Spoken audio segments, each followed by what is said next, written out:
আসসালামু আলাইকুম ফ্রেন্ডস।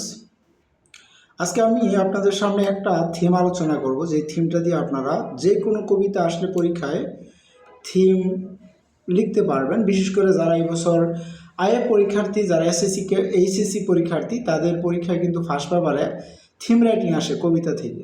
তো আমরা এই থিমটা দিয়ে অনেকগুলো থিম তৈরি করতে পারবো। যে কোনো ধরনের থিম যদি আপনাদের পরীক্ষায় কমন না পড়ে, কোনো কবিতা আসছে কিন্তু আপনাদের কমন নাই, পড়া নাই, তাহলে আপনাদের থিমটা তৈরি করতে হবে। তখন আপনারা এরকম বিকল্প দ্বারায় একটা দিয়ে অনেকগুলো হয়, এরকম একটা থিম দিয়ে আপনারা উত্তর কিন্তু করতে পারবেন। চলুন আমরা এই থিমটা নিয়ে আজকে আলোচনা করি, যে এই থিমটা দিয়ে আমরা কিভাবে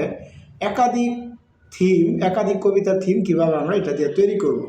প্রথমত answer to the question number দেওয়ার পরে আপনাদের লিখতে হবে, এইভাবে আপনারা শুরু করবেন।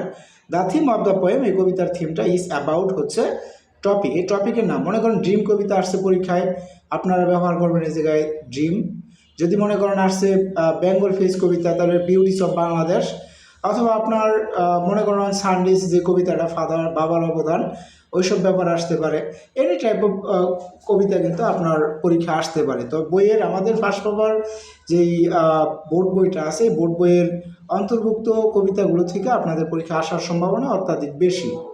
তো এক্ষেত্রে আমরা জাস্ট কবিতাটা 2-3 লাইন পড়বো, পড়ার পর আমরা ধরবো যে এই কবিতাটা অ্যাকচুয়ালি কোন বিষয়ের উপর আসছে।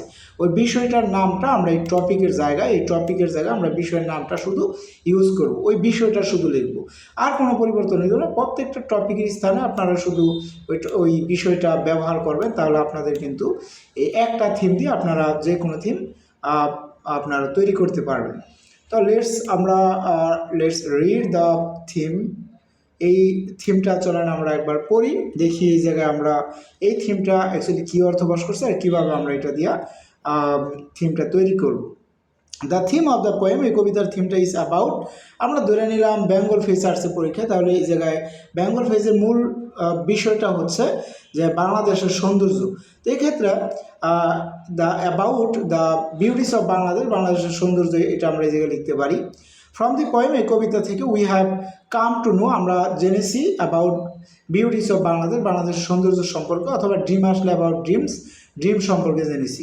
ইন দ্য পোয়েম, এই কবিতায় দ্য পোয়েট হ্যাজ ওয়ান্টেড, কবি চেয়েছেন to discuss about the importance of dreams, অথবা ন্যাচারাল বিউটিস অফ বাংলাদেশের প্রাকৃতিক সৌন্দর্য, অথবা father's contribution to the family, পরিবারে বাবার অবদান, এইসব যে বিষয়ের উপর আসবো, এই বিষয়টা আমরা টপিকগুলোর জায়গায় ইউজ করব।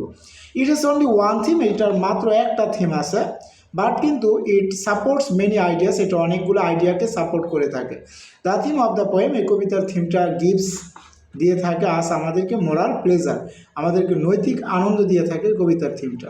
অ্যাট লাস্ট, অবশেষে উই ক্যান সে দ্যাট, আমরা বলতে পারি যে it is very useful for our Real life, এটা আমাদের বাস্তব জীবনের জন্য অত্যন্ত উপকারী। এইভাবে আপনারা যে কোনো থিম আসলে পরীক্ষায় একটা থিম দিয়া আপনারা যে কোনো থিম তৈরি করতে পারবেন।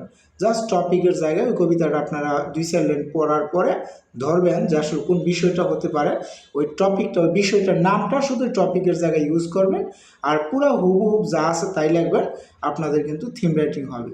তো আশা করি এই থিমটা দিয়ে আপনাদের খুব উপকারে আসবে। যদি আপনাদের থিম কমন না পড়ে পরীক্ষায়, যারা একটা দিয়ে অনেকগুলো করতে চান, যারা লেখাপড়া ঠিকমতো করেন না, যাদের মনে থাকে না, মুখস্থ বিদ্যাটা তেমন হয় না, তারা এরকম থিমের উপর আইডিয়া নিয়ে ফাইনাল পরীক্ষা অ্যাটেন্ড করাটা আমি মনে করি আপনাদের জন্য এটা অত্যন্ত উপকারী হবে। Thank you very much.